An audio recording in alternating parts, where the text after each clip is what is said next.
When I was in Europe some months ago, I met a very remarkable German scholar who had studied Buddhism in Japan for a number of years and was reflecting on similarities between things that people experience as a result of their study of Buddhism and things that people experience in the course of their lives in the Western world.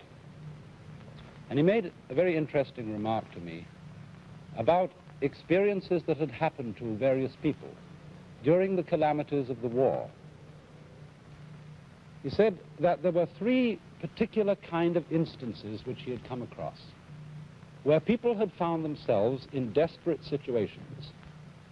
And as a result of thoroughly accepting these situations, they had had an experience of the profound joy, and you might almost say meaningfulness of life, that corresponds very closely indeed to the kind of experience that in Buddhism is called awakening or enlightenment, satori in Zen language, or liberation in Hinduism, or what we might sometimes call in the West mystical experience, the sensation of the individual finding himself one with God or with the ultimate reality behind the universe. And my friend then enumerated these three instances.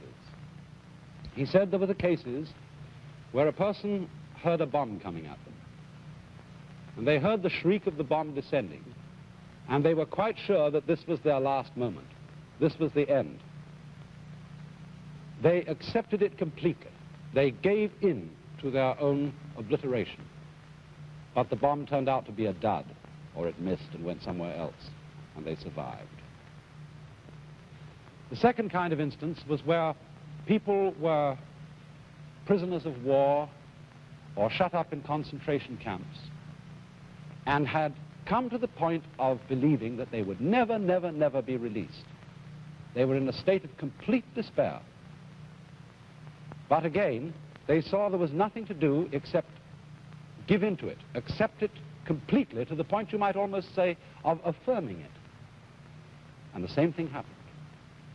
And then the third instance he mentioned was when the disorganization and chaos of war had so uprooted people, had so destroyed everything that they had built up for themselves by way of careers, professions, family, and everything like that, that they got the sensation that life in this world is totally meaningless, like Shakespeare's phrase, a tale told by an idiot, full of sound and fury, signifying nothing. And again, when they committed themselves to this and thoroughly accepted the idea that life was absolutely meaningless, there came this same extraordinary transformation of experience, this sense of joy, and in some strange and different way, a sense of the whole thing really having meaning. Now, I think that story is very interesting because we in the Western world are so concerned that our lives should be meaningful, that they should make sense. And indeed, one of the frequent definitions of mental health that you hear is that mental health depends on one's having a purpose in life and finding that life is meaningful. And this is fairly easy to preserve, provided one's life is not disrupted by great catastrophes like war. It's fairly easy to preserve on a small scale. That is to say, we find it fairly easy to make our lives meaningful and purposive in relation to our immediate community or in relation to our work, where we can do something that is a true vocation for us, or where in the community we can do things that are helpful to other people. But it's increasingly difficult to get this sense of the fundamental meaningfulness of things in a universe as it is now seen by contemporary science. In other words, when you enlarge the framework, it's more and more difficult to see any meaning in things. Because while we can see the significance of our lives over a few years, maybe 100 years, maybe 200, when we look at the thing in vast perspectives, and when we see the human race as such a tiny little sort of bacillus living on an obscure piece of dust in a remote corner of the universe. When we see this enormous, almost cosmic nonsense of galaxies of radioactive material going around and around for colossal spans of time for no apparent purpose at all, in that perspective, it's particularly difficult for us to believe that life is fundamentally meaningful. And this is a real difficulty because it's so hard to see something that has real and abiding meaning against a background or as part of a whole system which seems to be basically nonsensical. But the interesting thing is that when we use these words, meaningless or purposeless of the universe, they have a bad feeling for us. They are sort of cuss words. They're bad words to use about life. But it's very different with people in the Far East, with certain schools of thought in China and Japan, where the word purposeless, the word meaningless, does not have a negative connotation at all, but rather the contrary, something very joyous and positive. There's an old Chinese philosophical text that uses the expression, if purpose can be used to achieve purposelessness, then the thing has been grasped. The thing meaning the whole point of life. So then, to understand this point of view in Chinese and Japanese thought, I think we should investigate, first of all, a little more clearly just what we do mean by purpose and meaning. Purpose is, I think, a word generally used by us whereby events are ordained to a future result. For example, if I do something like this,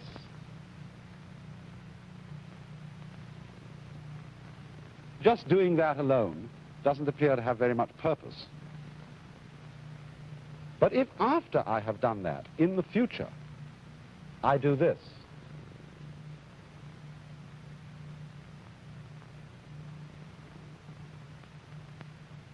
then it appears that what I did in such a chaotic way in the first has purpose.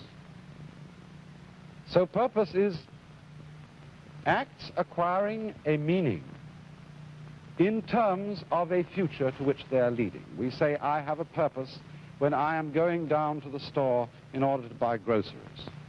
If I'm going down to the town for no reason at all, then you might say my action is purposeless. But if I'm going to buy groceries, then it has a purpose. Now, what about meaning? The idea of meaning is very close to that of purpose, and this may be a good illustration of it. Here is the word cross. And the word cross is a sound. It's just a noise. But that noise has meaning for us because we know that it relates to this. That is a cross. But the noise cross is not this figure. But cross has meaning because it represents or stands for that actual concrete figure. And so, at any rate, one sense of meaning, which we might call here the first sense of meaning, is the function of a sign, a noise or a symbol which points to something other than itself. For example, if we didn't take this as a cross, but took it as a plus sign, then it would in its turn become another sign having meaning, and its meaning would be the process of adding. Now, of course, if life has to be meaningful in these two senses, in the sense of purpose already demonstrated in the sense of this, at least this first sense of meaning, then it means that events, people, things, are only meaningful or purposive insofar as they lead to something else or insofar as they represent something else. And in a way, this makes people and things rather like symbols and words, which always refer to something beyond themselves and don't mean anything in themselves. There's also another sense of meaning, and that is the sense of order. We would look at this object, for example, and say, well, that's a kind of a senseless shape. That doesn't mean very much. It's just a chaotic blob. But if we introduce order into it by making that object symmetrical, we will immediately recognize the phenomenon of pattern, because an element of recognition comes into it. In other words, we recognize the repetition of the shape in reverse. And this element of recognition makes it meaningful, patterned, orderly in this particular way. And so, one of the dominant ways in which a person can say that life has meaning is then that it has order. But on the other hand, if the orderliness of life is taken too far, we then move over into another kind of meaninglessness, which we call monotony. In other words, if every day is the same as the day before it, if we find ourselves involved in a routine where we're doing exactly the same job day after day after day after day, we find that through an excess of order, our life begins to lose vitality. And so it seems that we need a kind of disorder in order to give life to order. We need a kind of nonsense in order to make things really meaningful. We need chaos as an essential element of life. Now, in the Western world, we tend on the whole to emphasize order. We are always pushing things to make sense. We are always trying to control the world and make it obey us, and therefore make it orderly. And after all, science is primarily the study of the regularities in nature, the study of natural order. But to a considerable extent, in Far Eastern thought, especially in Taoist and Buddhist thought, the emphasis goes the other way. There is an emphasis not so much on the beauty of order as the beauty of a certain kind of disorder or nonsense. You see, look at this that I drew just before I started to make the face. This chaos of lines up here is so like life in certain aspects. So much of life is this sort of thing which does not become this sort of thing. Events that don't seem to make any sense at all. But the Chinese and Japanese eye has been able to look at this sort of phenomenon, which we would call nonsense phenomenon, purposeless phenomenon, in a way that begins to reveal a profounder kind of meaning in it. Take, for example, one of the greatest of the Japanese painters, the artist Sesshu, who was a Buddhist priest living between about the beginning of the 16th century. Actually, his dates are 1421 to 1506. And this is a very, very famous painting of his. But as you look at it, you may be inclined to feel that it's very like the musk which I drew that eventually turned into somebody's hair. Because Sesshu did paintings of this kind very often with fistfuls of straw instead of brush. But as you look at that painting more carefully, it's done in black ink on paper, you begin to realize that this is a natural scene, that we are looking at a system of rocks, and far above them, very faintly, there is a few mountain peaks. That is called the haboku, or rough technique landscape. And as you begin to recognize what it represents, you begin perhaps to feel that it has some meaning. And yet, why do we feel that those at first sight chaotic lines have meaning when we discover that they represent a natural scene, a mass of higgledy-piggledy rocks and trees, which in themselves do not have meaning in quite the senses that I have so far defined? After all, if a word like cross represents an object, what do rocks represent? What do trees represent? What do mountains represent? Do they symbolize something? Do they have some purpose in that they are intentionally working to produce a future result? Do the waves washing on the shore and making strange patterns of foam on the sand have some intention? Are they symbolizing anything? No. But then why does the artist so often copy the forms of nature? Surely he does it because he is paying a tribute to a certain kind of meaninglessness, a certain kind of joyous purposelessness in nature. And this fact of our being constantly fascinated by the freedom of natural forms from having to mean something, from having to make sense, that is a kind of relief to us. And so there is a Chinese saying, which is that the beauty of a mountain is that it's so much like a mountain. The beauty of water is that it's so much like water. They have this way of putting it in a little figure. Mountain gets mountain. And then you can write it across. Water gets water. Meaning, after all, a mountain is wonderful because it's so much like a mountain. Water is wonderful because it's so much like water.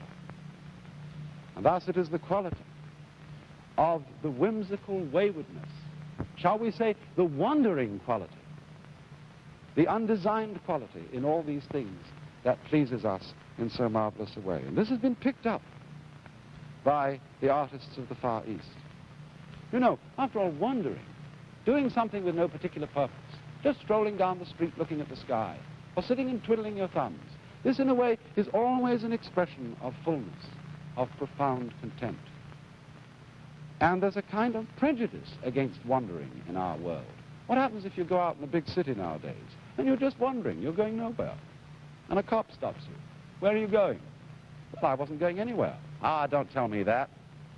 People who aren't going anywhere, people who are not certain where they're going, people who are just wandering, are regarded by our civilization as rather dangerous. But look what we're missing. Here is a very marvelous example of wandering. It's a print by a great contemporary Japanese artist who died a year or two ago, Saburo Hasegawa. He made this print from pieces of an old boat that were washed up on the beach. And he rubbed them with ink and printed them on paper. And what he especially wanted to reveal was the beauty of the simple wandering lines of the grain in the wood. He, in other words, had an insight, which is the same insight that Seshu had when he did that rough landscape, an insight into the essential joyousness of wandering lines. That print, in its outline, is not made to represent anything. It isn't a symbol of anything.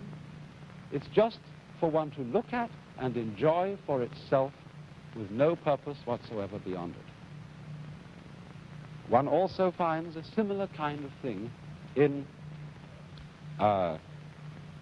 calligraphy, in certain ways of writing Chinese characters. And this sort of rough, undisciplined, jazzy way, we would say, of writing Chinese characters. Of course, they have meaning because the words actually are a poem.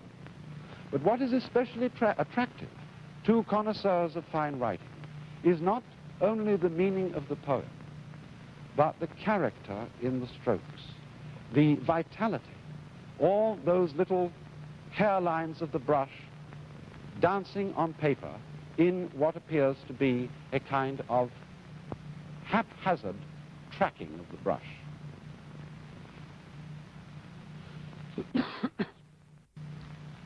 And because we have begun to see the beauty of this kind of thing for ourselves, to some extent tutored by Far Eastern artists, we can also recognize the splendor of, say, the forms of driftwood, such as this piece that stands here. Nowadays, many people are going along to the beach and collecting objects like this to put in their houses, where the wood charms us because of its strangely chaotic and again nonsensical, meaningless outline. And this sort of thing was also brought to a kind of perfection by the great ceramic artists of Japan when they made something like this. This is a ceremonial tea bowl for chanoyu, as it's called, or tea ceremony. And once upon a time, a potter who was making one of these bowls had an accident. He let the glaze run on it by mistake. I don't know if you can see on this bowl that the glaze here is just a blob which has run down the side of the bowl. The first man to whom that happened, many hundred years ago, thought, oh dear, it's a mistake. But then he looked at it and realized that the unintentional, the nonsensical mistake was peculiarly beautiful. And thereafter, there has grown a tradition of ceramic art in Japan, which, as it were, capitalizes on what will happen when the glaze runs all by itself. So, this art of natural nonsense is a kind of perception that the beauty of the world is that it's a dance. And just when we dance, we don't dance in order to go anywhere. We don't dance in order to get to the other side of the room. We dance just to go round and round and round. And so it is in the same way when we look at the outlines of the mountains. What do they mean? They mean just whoop, whoop, whoop, whoop, wee, wee, wee, wee, whoop, whoop, like that. And that is the delight of it.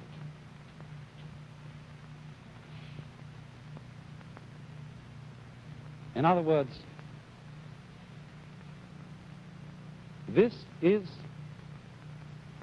nonsense quality of life begins to make its appeal to us, begins to show us its hidden meaning and its hidden beauty. When we don't, as it were, pick a quarrel with the world and try to make something of it. You know, our own slang is often so revealing. When somebody says to you, do you want to make something of it? That means the situation is definitely hostile. And so, likewise, when our constant attitude to the world is that we want to make something of it, we want to force it to make sense, we want to force it to make order, then to that extent the world hides its meaning from us. And we find a greater meaning when we are able, like the person in the story I told at the beginning, like the person who found that life was senseless and profoundly accepted its senselessness, he converted that nonsense into a kind of joy. Now, after all, this isn't really foreign to, say, Christian ideas. It's true that we hear a great deal in Christian teaching about the purposes of God. But surely there is a deeper secret within Christian teaching, that the purposes of God lead in the end to purposelessness. After all, isn't it the historic, ancient doctrine of Christianity that the true purpose or the true end of man is to behold the vision of God? And then you might ask, what is the purpose of that? If people find themselves in heaven, face to face with God, do they look at God and say, so what? No. According to our ancient Christian symbolism, they join with the saints and the angels in singing, Alleluia, Alleluia, Alleluia. Well, the word Alleluia once meant something, but what it means now is celestial whoopee. It's an expression of sheer joy. It's a babble. It's like the sound of a brook. And we love to listen to the babble of a brook because it's a joyous sound that just doesn't mean anything at all. You see, God in that sense does not need to mean anything because he is complete. He has no future purpose to fulfill. He's not a symbol signifying something. But in the Far Eastern ideas of which I have been speaking, life is regarded in the same way. Life itself, the mountains, the stars, the rivers, the trees, the earth, our very selves and our own behavior, they are not looked upon as mere signs leading to something else, mere existences about which we must always say, so what? Where are you going? They are regarded as being in a state of fulfillment at every moment. And it is as Goethe said, the highest to which man can attain is wonder. And if these prime phenomena of life make us wonder, that is the limit. No more should we ask.